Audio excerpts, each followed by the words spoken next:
Dr. June Park stood at the large window of the observation deck, his eyes fixed on the blue-green sphere of Earth growing smaller in the distance. The starship Hope of Humanity moved away from his home planet at incredible speed, yet to him, it felt too slow, too much time to think about what was at stake. Beautiful view, isn't it? Colonel Hana Kim joined him by the window. Her uniform was crisp and perfect, her posture straight. But June could see worry in her eyes. "Yes," he said, "I keep thinking about how small Earth looks from here, and how much smaller it will seem to the Galactic Council." Hana nodded. "We're just one planet. They have thousands. And they've had faster-than-light travel for centuries," added Dr. Tae Lee, walking up to join them. The xenobiologist carried a tablet filled with information about the alien species they would soon meet. "We've had it for only 5 years." June turned to face his fellow team members. "But those 5 years matter. My warp drive design is different from theirs. It's new. That has to count for something." The ship's captain announced over the speakers that they would reach the jump point in 10 minutes. From there, they would make the leap to the edge of the Sol system, then take 6 more jumps to reach the massive space station called Harmonious Unity, where the Galactic Council waited. The human delegation consisted of 50 people: scientists, diplomats, military officers, and cultural experts. They were the best Earth had to offer. Their mission: secure humanity's place among the stars. 3 days later, June stood with his team before the full Galactic Council. The room was enormous, with seats for representatives of over 300 alien species. Some looked almost human.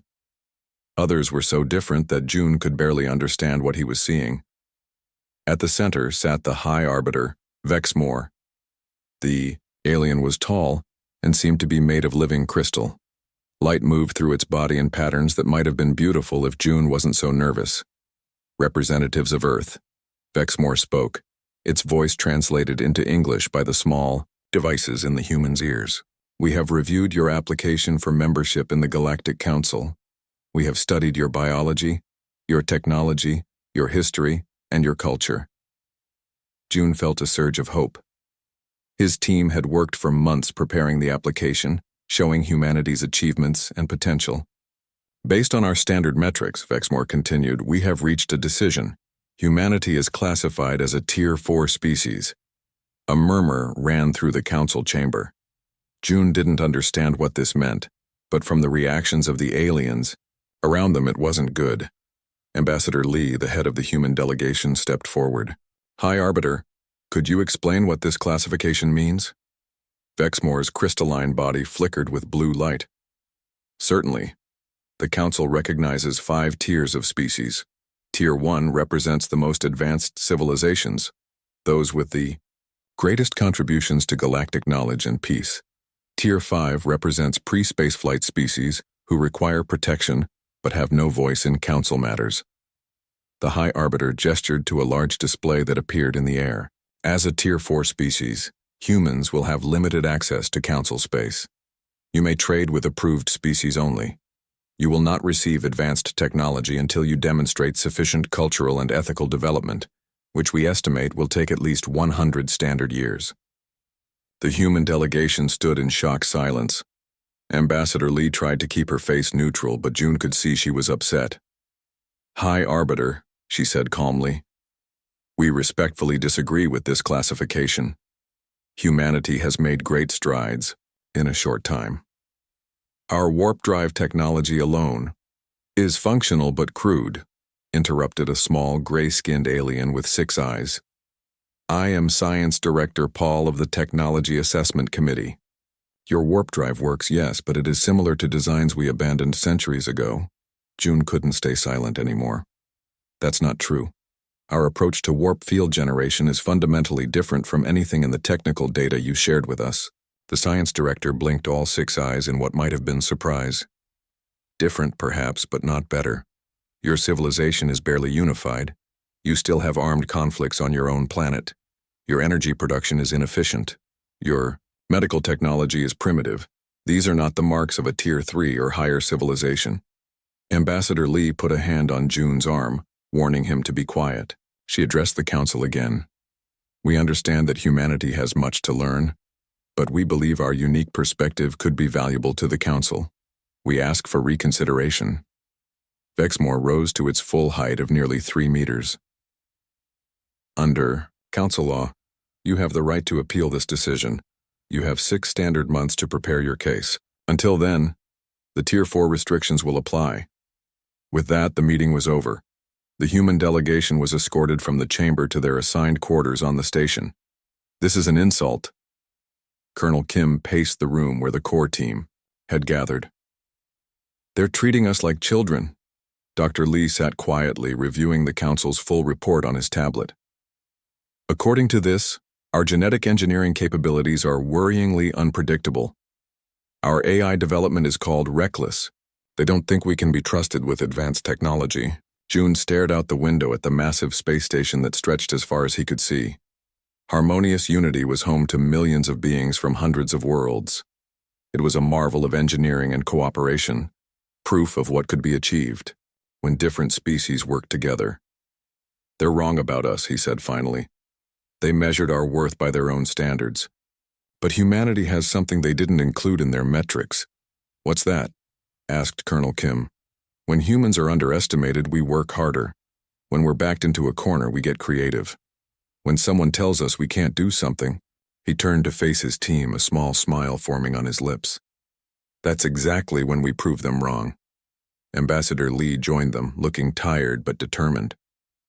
We have 6 months to change their minds. 6 months to show the Galactic Council who we really are. Where do we start? Asked Dr. Lee. June walked to the center of the room. We learn everything we can about this place. We watch, we listen, we find out what the Council values and how they make decisions, and then we show them what humans can do. Colonel Kim nodded. I'll focus on their security systems. No hostile intent, just understanding how they operate. I'll study the other species, said Dr. Lee. Perhaps there are some who might be sympathetic to our situation. I'll examine their technology, said June. There might be areas where our different approach gives us an advantage they don't recognize yet. Ambassador Lee looked at her team with pride. Remember, we're not just representing ourselves or even our countries. We represent Earth. We represent humanity. Everything we do here will shape how the galaxy sees our species for generations to come. As the team broke up to begin their work, June took one more look out the window. Somewhere among the stars, Earth continued its silent journey around the sun, unaware that its future was being decided in this massive station. They think we're inferior, he whispered to himself. They'll learn. 2 weeks had passed since the human delegation received their disappointing classification. They had settled into their quarters in Section 42B of Harmonious Unity, an area reserved for Tier 3 and Tier 4 species. The rooms were comfortable, but basic, a constant reminder of their low status in the eyes of the Galactic Council. Dr. June Park sat at his workstation, studying the technical specifications of the station's power system. He rubbed his tired eyes and looked at the time. Display. It was late by Earth standards, but the station operated on a different cycle. There was no real day or night here, just scheduled activity periods and rest periods. A knock at his door broke his concentration. It was Dr. Sung Baek, the team's anthropologist. You need to see this, Sung said, excitement clear in his voice. I've been observing the different species, studying how they interact with each other and their environment. June followed Sung to the common room where he had set up a display showing videos and data charts. Look at this. Sung pointed to a series of clips showing different alien species performing various tasks. Notice anything strange? June watched carefully. They're very specialized. Each species seems to excel at specific tasks but struggles with others. Exactly. Sung clapped his hands together. The Morali are amazing engineers, but they can't adapt to new situations. The Zith have incredible memory, but their problem-solving is rigid. Every species I've observed has deep specialization but limited adaptability. Colonel Hana Kim and Dr. Tae Lee joined them, curious about Sung's enthusiasm. Why would advanced species be so inflexible? Hana asked. Sung brought up more data on his screen. It's their evolutionary history. Most council species evolved on planets with stable conditions over millions of years. They had time to develop specific adaptations to unchanging environments. While Earth, Tay began, has been anything but stable, Sung finished. Ice ages, meteor impacts, shifting continents, rapidly changing climates. Humans evolved in an environment that rewarded adaptability above all else. June felt a spark of understanding. So when they judge us by our specific technologies or specialized knowledge, they're using the wrong measuring stick, Sung said. They don't value adaptability because they've never needed it. But it might be our greatest strength. The next day, Colonel Kim invited the team to join her for a walk through the station's central market. As they moved through the crowded space filled with aliens of all shapes and sizes, she spoke quietly. "I've been watching their security protocols," she said, "and I found something interesting." "Is it safe to talk about this here?" Ambassador Lee asked, looking around nervously. Hana smiled. "That's exactly the point. No one is listening to us. No one follows us. Their security systems are designed to detect weapons and monitor known threat patterns, but they don't adapt to new situations." "What do you mean?" June asked. "I've tested it," Hana explained. "I've walked the same patrol routes as their security officers, observed their checkpoint procedures. Everything is fixed, predictable. They don't vary their routines. They don't look for unexpected threats because for thousands of years threats have always looked the same." Tai looked troubled. "Are you suggesting we exploit these weaknesses? That would only confirm their fears about humans." "No," Hana said, firmly. "I'm suggesting we understand them, and maybe help them improve. Adaptability isn't just a strength in combat. It's a strength in defense, too." As they continued walking, June noticed a small commotion at one of the market stalls. A tall, insect-like alien was struggling to communicate with a vendor. The translation devices weren't working properly between their languages, and both were getting frustrated. June approached them. "May I help?" he asked. The insect-like being turned its large compound eyes toward him. "Human. You speak standard well?" "Yes," June said. "I can translate for you if you'd like." Over the next few minutes, June helped the two aliens complete their transaction. It wasn't complicated, just a misunderstanding about quantities and prices. But both seemed genuinely grateful for his help. "Thank you, human," the insect being said. "I am Chris Tuck of the Vespery. Not many would help a stranger." "On Earth, we do it all the time," June said with a smile. "Different cultures, different languages. We're used to finding ways to communicate." Chris Tuck's antennae twitched. "Interesting. Perhaps Tier 4 classification is not fully accurate for your kind. I serve on Science Subcommittee. Perhaps we speak more later." "I'd like that very much," June said, trying to hide his excitement at making a potential ally. Back in their quarters, Jin Yu, the team's engineer, was waiting with news of his own. "I've been analyzing the station's FTL communication system," he said, bringing up detailed schematics on the main screen. "And I've found something amazing." The team gathered around as Jin explained his discovery. Their system uses quantum entanglement, similar to some experimental models we were developing on Earth. But look at their power consumption. He pointed to a series of numbers. "It's incredibly inefficient." "Can you explain it simply?" Ambassador Lee asked. Jin nodded. "They're using a sledgehammer to crack a nut. Their system works, but it uses far more energy than necessary because they're brute-forcing the quantum stabilization." June studied the schematics with growing excitement. "And if we applied the field harmonization technique from my warp drive, design—" "Exactly," Jin said. "We could potentially improve their efficiency by 60% or more." Ambassador Lee looked thoughtful. "So we have three potential advantages: our adaptability, our fresh perspective on security, and our different approach to technology. The question is, how do we use these to change our classification without seeming threatening?" Before anyone could answer, the station's lights flickered. A moment later, an alarm began to sound, not loud and urgent like on Earth, but a soft, pulsing tone that somehow felt even more serious. A voice spoke in standard over the communication system. Attention all station residents. A security alert has been issued. Unidentified vessels have been detected approaching restricted space. This is currently a Level 2 concern. Please continue normal activities, but remain alert for further instructions. What does Level 2 mean? Tay asked. June checked the station handbook on his tablet. It means potential threat but no immediate danger. Hana wasn't convinced. Something doesn't feel right. The announcement was too calm, too controlled.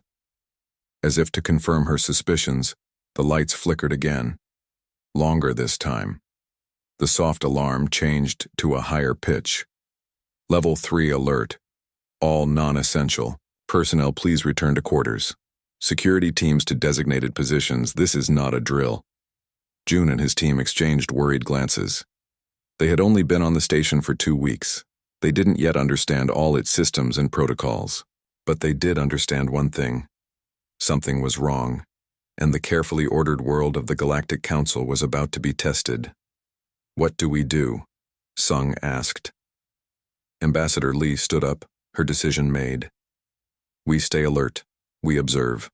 And if needed, we help. This might be our chance to show the Council what humans are really capable of. As the team prepared for whatever was coming, June couldn't help but think about the strange timing. They had just discovered potential advantages humans had over the Council species, and now those advantages might be put to the test sooner than anyone expected. Outside their window, the endless stars continued to shine, unaware of the drama unfolding on the massive station. But soon, those stars would witness something remarkable. Humanity's first real test in the galactic community. The alarm changed again, its pitch higher and more urgent. The station's lights dimmed, then turned a deep red color. Level 4 alert. All personnel return to quarters immediately. This is not a drill. Repeat, this is not a drill. Colonel Hana. Kim moved to the door of their common room and checked the corridor outside. People are panicking, she reported. They don't look like they know what to do. June joined her at the door. Aliens of various species rushed past, some moving with purpose, others clearly confused. The translation devices struggled to keep up with the many languages being spoken, creating a jumble of partial sentences and warnings. Something's very wrong, June said. This doesn't seem like a normal drill. Ambassador Lee made a quick decision. Tay, check the station's information system. Find out what's happening. Jin, see if you can access any visual feeds from other parts of the station. Sung, what do you know about emergency protocols for different species? Everyone moved to their tasks without question. In the 2 weeks they had been on the station, the human team had learned to work together smoothly. I've got something, Tay called out after a few minutes. Reports of unknown intruders in the outer rings of the station. They're calling them Voidborn. Apparently they've bypassed the main defenses somehow.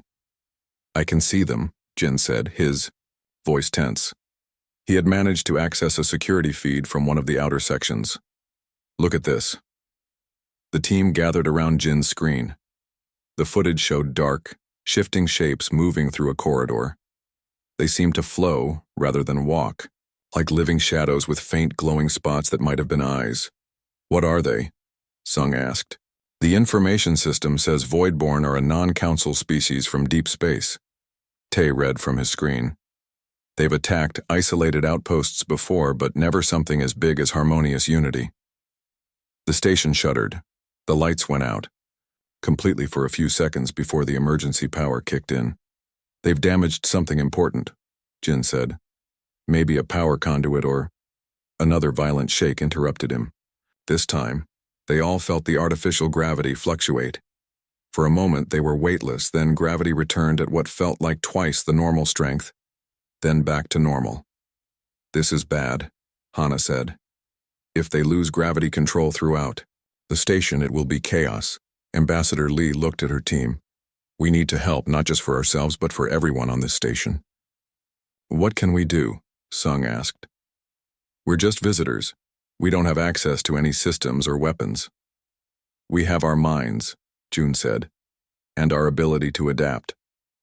Hana, what did you learn about their security weaknesses? Hana didn't hesitate. Their security teams always follow the same patterns. They're not prepared for an enemy that changes tactics. And they're too specialized. Weapon teams don't communicate well with shield teams, and neither talks to the evacuation teams. Jin, the station's power systems? June asked. Redundant but not flexible, Jin said. If the Voidborn target the main conduits, the secondary systems will activate, but they follow preset protocols. There's no adaptive response. June nodded. Tay, what can you tell us about these Voidborn from a biological perspective? Tay studied the footage carefully. They seem to avoid direct light. Notice how they stay in shadows? And those glowing spots, I think they might be sensitive to certain frequencies of light. That gives me an idea, June said. Jin, could we reconfigure the atmospheric systems to disperse particles that would amplify specific light wavelengths? Jin thought for a moment. Yes, if we can access the environmental controls. It would create a kind of barrier the Voidborn might not be able to cross. And I know where to find those controls, Hana added. During my security observations, I mapped out most of the maintenance access points. Ambassador Lee looked concerned. This goes against the Council's orders for us to stay in our quarters. With respect, Ambassador, June said. If we do nothing, there might not be quarters to stay in, or a station at all. After a brief silence, Lee nodded. Do it. But be careful. 20 minutes later, June, Hana, and Jin were crawling through a narrow maintenance tunnel. The station continued to shake occasionally, and the gravity fluctuated every few minutes. According to my map, the environmental control node for this sector should be just ahead, Hana said.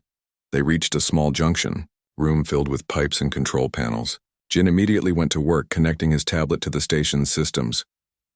I need a few minutes to understand how this works, he said. We may not have a few minutes, Hana warned, checking her small screen. The Voidborn are moving through the station quickly, and the Council security forces are failing to stop them. June looked over Jin's shoulder at the complex system. Look for patterns, he suggested. The Council species love patterns and protocols. Jin nodded, his fingers moving quickly over the controls. Got it. There's a standard setup here. I can reprogram the atmospheric filters to release a fine metallic dust. When exposed to the station's lighting, it should amplify the frequencies Tay identified.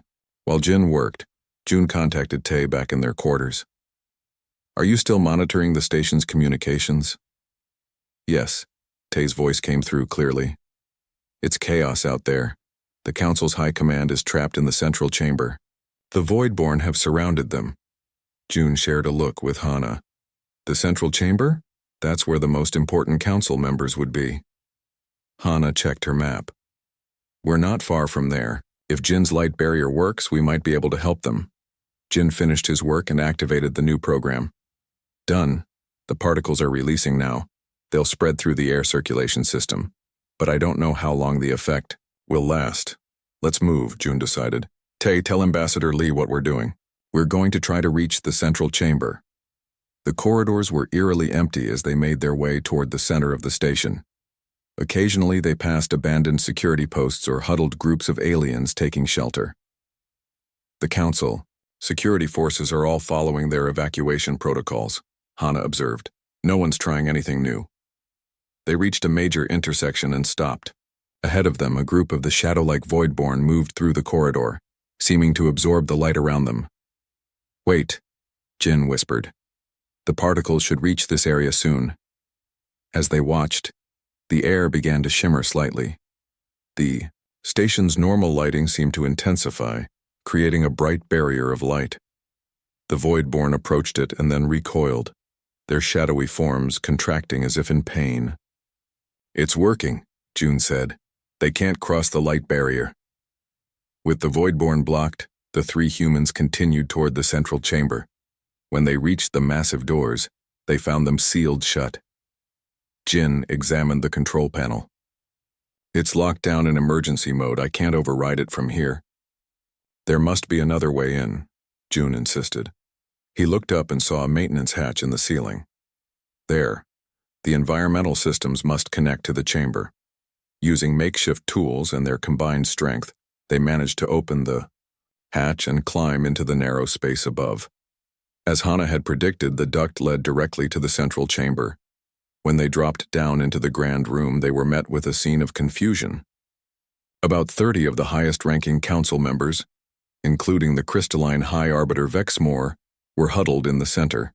A few security officers stood guard, looking uncertain. Humans. Vexmore's voice was sharp with surprise. You should be in your quarters. We came to help, June explained quickly. We've found a way to block the Voidborn using light frequencies. Impossible, said the six-eyed science director Paul. Our best scientists have studied the Voidborn for years. Perhaps, Hana said firmly, but your scientists never had to adapt to a changing threat. Humans do that every day. Before the council members could argue further, the chamber shook violently. Cracks appeared in one wall and dark tendrils began to seep through. The Voidborn had found another way in. Jin! The particles! June shouted. Jin was already at a control panel. I'm redirecting all the airflow to this chamber. The concentration should be strong enough to... The lights went out completely. In the darkness, the glowing spots of the Voidborn became more visible as they seeped into the room. Too late, Science Director Paul said, his voice resigned. We are lost. No, June said firmly. We're not. He turned to Hana and Jin. The emergency, power cells in our tablets. If we overload them near those light fixtures, we can create a bright enough flash to drive them back. Without hesitation, his teammates began removing the power cells from their devices. The three humans worked quickly in the darkness, positioning the cells near the main light fixtures. Ready? June asked. Ready? Hana and Jin confirmed. Everyone, cover your eyes, June shouted to the council members. Now! They triggered the overload simultaneously. For a brief moment, the chamber was filled with a blinding light brighter than Earth's sun. The Voidborn retreated with a sound like 1,000 whispers of pain. When the light faded and emergency systems came back online, the chamber was secure again. The council members looked at the three humans with new eyes, with surprise, confusion, and something that might have been respect. High Arbiter Vexmore stepped forward, its crystalline body glowing with internal light. You disobeyed direct orders, it said. Yes, June replied simply. You interfered with station systems without authorization. 2 days after the Voidborn attack, Harmonious Unity was still being repaired. Many sections remained without power and some areas had been completely sealed off due to damage. The death toll was mercifully low. Only 28 beings had lost their lives, but thousands had been injured and the station's carefully maintained order had been shattered. June Park sat alone in a small observation area, watching repair drones move across the station's outer hull. He had barely slept since the attack, helping wherever he could with repairs and assistance to injured aliens. Dr. Park. A familiar voice interrupted his thoughts. It was Science Director Paul, the six-eyed alien who had dismissed human technology during their first meeting. Director? June acknowledged, standing out of respect. Please sit. Paul sat across from him. For a moment, the alien was silent, all 6 eyes blinking in an unreadable pattern. I have been instructed to inform you that you have been invited to address an emergency session of the High Council tomorrow. June was stunned. Me? Why? Your actions during the crisis have caused some reconsideration among Council leadership. Paul seemed uncomfortable with this admission. No representative of a Tier 4 species has ever addressed the High Council before. I'm honored, June said carefully, but I didn't act alone. My team, your entire delegation is welcome to attend, Paul interrupted. But you are the one they wish to hear from. The alien stood to leave, then hesitated. Your light barrier saved many lives, including mine. Thank you. Before June could respond, Paul had already left, moving quickly on his thin legs. The human delegation spent the rest of the day preparing for the council meeting. Ambassador Lee coached June on protocol and warned him against being too confrontational. This is our chance to change their minds about us, she said. We need to be diplomatic. With respect, Ambassador, Colonel Kim disagreed. It was our human willingness to break protocol that saved them. Maybe that's exactly what they need to hear. Dr. Lee had spent the past 2 days studying the void-born samples collected after the attack. Their biology is fascinating, he told the team. They're not actually solid beings. They exist partly in another dimension, which is why our regular scanners didn't detect them properly. Jin Yu had been working with station engineers to implement his improvements to the power systems. They were skeptical at first, he reported, but when I showed them the efficiency increases, they couldn't argue with the results. Sung Baek had been observing the station residents' reactions to the crisis. There's a shift in how other species view us, he noted. I've been approached by several beings asking about human crisis management techniques. As the humans talked, June thought carefully about what he would say to the council.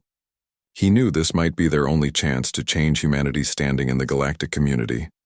The next day, the human delegation entered the repaired council chamber. It was less grand than before, with temporary lighting and visible damage, to some areas but still impressive. All 300 council seats were filled, with representatives from every member species present either physically or via hologram. High Arbiter Vexmore's crystalline form gleamed at the center of the chamber. Dr. June Park of Earth, the Arbiter announced formally, you have been granted the extraordinary privilege of addressing this council. Proceed. June took a deep breath and stepped forward. He had decided against a formal, prepared speech. Instead, he would speak from the heart, in the simple, direct way humans often did best. High Arbiter honored representatives of the Galactic Council, he began. I stand before you not to demand recognition or to express resentment at our classification. I come to offer partnership. He gestured to the visible repairs around the chamber. The Voidborn attack showed us something important. It showed that no single species, no matter how advanced, has all the answers. The universe doesn't care about classification systems. Survival doesn't recognize tier designations. June walked slowly around the speaking area, making eye contact with as many representatives as he could. During the crisis, every species contributed, in their own way. The Morali engineers quickly rerouted power. The Zith used their perfect memory to recall void-born attack patterns from historical records. The Trellix medical teams treated the injured with remarkable skill. He paused to let his words sink in. But something was missing. Coordination, adaptation, and creative problem-solving. Not because these qualities don't exist in your species, but because your systems don't encourage them. A murmur ran through the chamber. Some representatives seemed offended, others curious. Humans have a saying, necessity is the mother of invention. For most of our history, we faced challenges that required us to adapt or die. Our planet's climate changed drastically many times. We survived ice ages, meteor impacts, and countless natural disasters. We fought wars against ourselves, regrettable, yes, but educational. June's voice grew stronger. Every hardship taught us something. Every crisis forced us to think differently. We learned to work together across cultural boundaries, to combine different perspectives, to try new approaches when old ones failed. He gestured to his team standing at the edge of the chamber. Colonel Kim here has studied your security systems, not to exploit them, but to understand them. She's identified 52 improvements that could prevent another Voidborn attack. Hana stepped forward and transmitted her findings to the Council's main display. The detailed analysis appeared on screens throughout the chamber. Dr. Lee has studied the Voidborn biology and found weaknesses we could exploit if they return. Tay shared his research as well. And engineer Jin Yu has analyzed your technology. Jin's diagrams appeared next. He's identified 317 critical improvements that could be implemented immediately. 89 of these would have prevented the Voidborn from breaching the station's defenses in the first place. The council chamber was completely silent now, all eyes fixed on June, or the displays showing the humans' work. We don't want special treatment, June continued. We want partnership. We want the opportunity to contribute. And yes, we want to learn from you as well. Your species have accomplished amazing things. Your science, Your art, your philosophies, all have value. He stepped closer, to the High Arbiter. But make no mistake, humanity will find its place in this galaxy, whether you classify us as equals or not. We will adapt. We will grow. We will continue to reach out to the stars. The only question is whether we do it alone or together with you. June finished speaking and returned to stand with his team. The chamber remained silent for several long moments. Finally, High Arbiter Vexmore spoke. Dr. Park has shown remarkable directness. The Council will now discuss the implications of recent events and the information presented.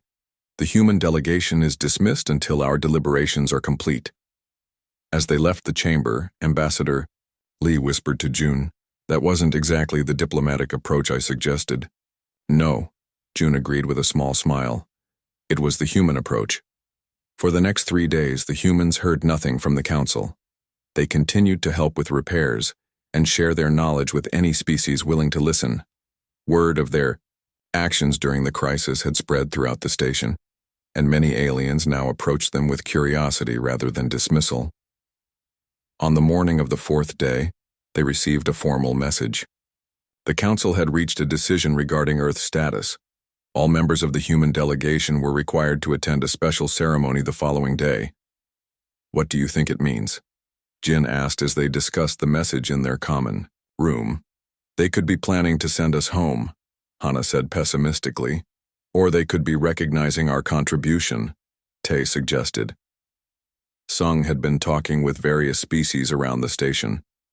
"The rumor is that something unprecedented is happening. The Council rarely changes its decisions, especially about species classification."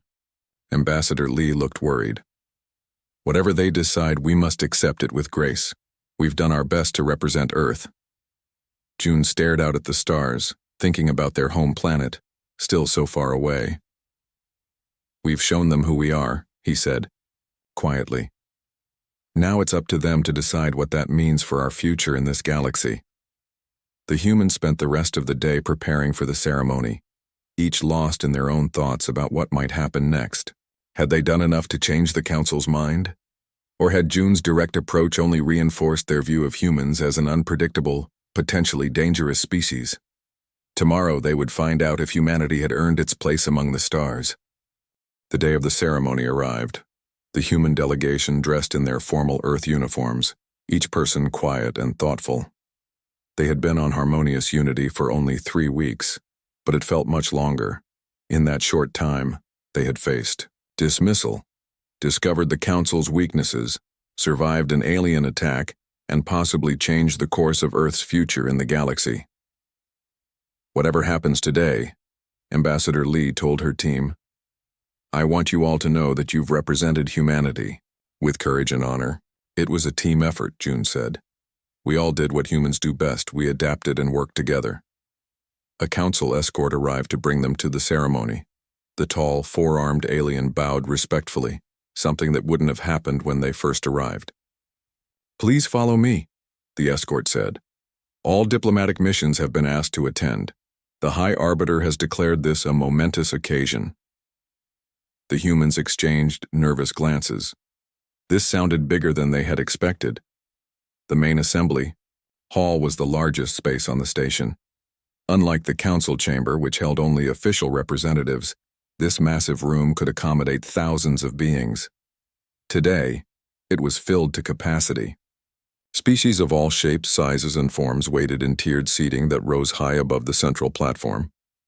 The human delegation was led to a special area near the front. As they walked through the crowd, June noticed many aliens turning to look at them, some pointing, others whispering to their neighbors. "I feel like we're on display," Hana muttered. "We are," Sung replied quietly. "Word has spread about what we did during the attack." Once they were seated, a soft tone echoed through the hall, signaling the beginning of the ceremony. The massive doors at the rear of the platform opened, and members of the High Council entered in order of their species' membership length. Last came High Arbiter Vexmore, its crystalline body shimmering with internal light that seemed brighter than before. When all the Council members had taken their places, Vexmore moved to the center of the platform. Its voice, amplified throughout the hall, was solemn and formal. Representatives of all member species, honored guests, and observers, I welcome you to this extraordinary assembly.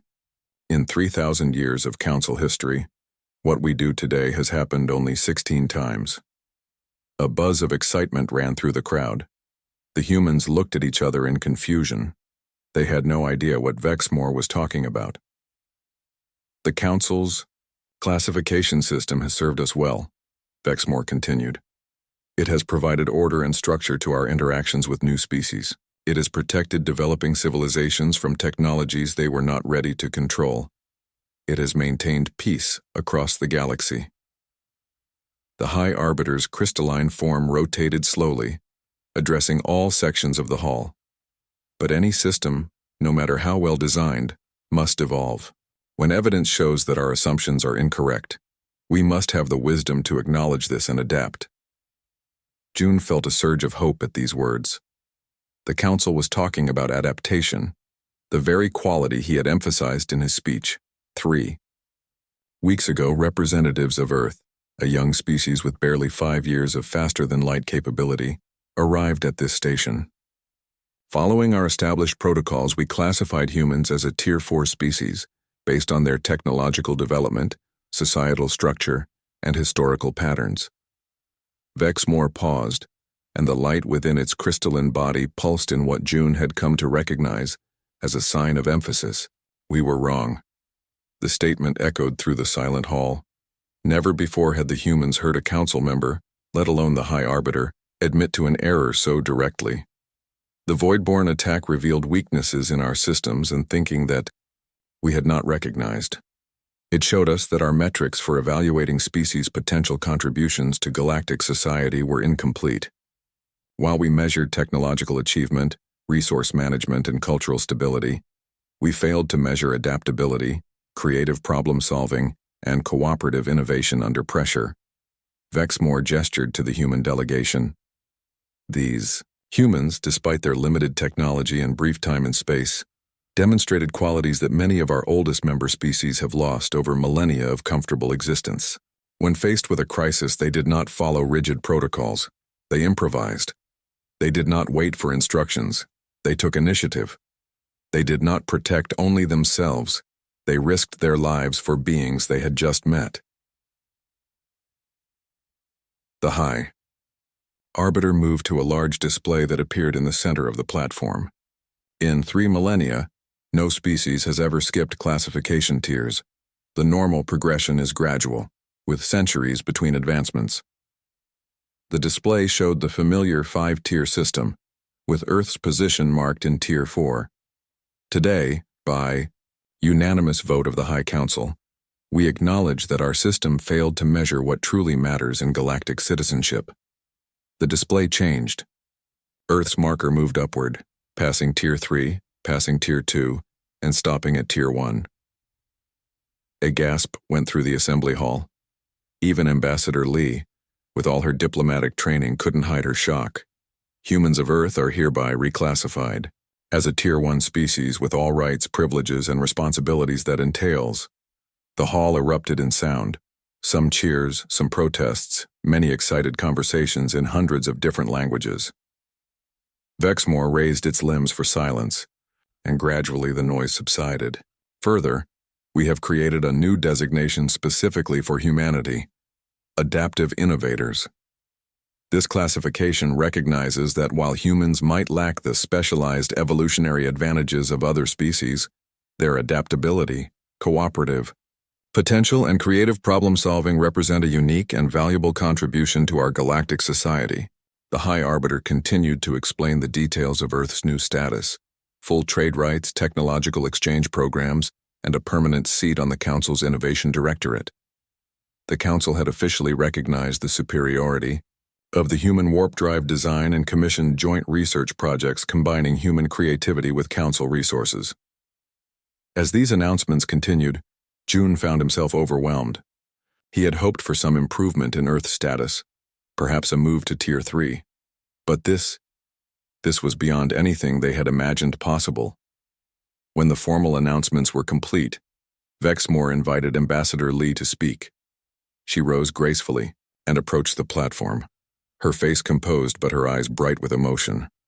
High Arbiter, honored council members and representatives of all species, I accept this reclassification on behalf of Earth with gratitude and humility. Her voice was steady and clear. We come to the galactic community not as conquerors or competitors, but as partners and friends. We have much to learn from your ancient wisdom and much to contribute from our unique perspective. She paused, looking around the vast hall. This is a historic day not just for humans but for all of us. It marks a moment when the Galactic Council itself demonstrated the very adaptability it has recognized in humanity. Together, we can build a future greater than any single species could create alone. The assembly hall filled with applause, or the equivalent from species without hands.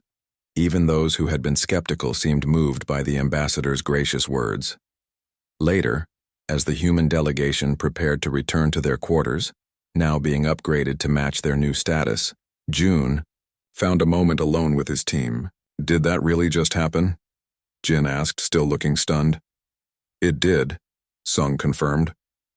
I've been watching the reactions of other species. Some are suspicious, some are excited, but all of them are curious about us now. We've received thousands of requests for meetings, Tay added. Everyone wants to talk to the humans who jumped from Tier 4 to Tier 1. Colonel Kim smiled, the most relaxed June had seen her since they arrived. It seems, she said, that being underestimated might have been humanity's greatest advantage. June nodded, looking out at the stars visible through a large viewport. The same stars that shone on Earth were visible here, though from a different angle. Somewhere out there, humanity's home planet continued its quiet journey through space, unaware that its future had just changed dramatically. Today they've acknowledged our worth, he said softly. Tomorrow we'll help them discover their own untapped potential. The 5 humans stood together in silence, watching the stars. They had come to harmonious unity as representatives of a young, unproven species. They would return to Earth as ambassadors of a new partnership that might reshape the galaxy, all because the Galactic Council had named humans inferior and then learned just how wrong they were. The end.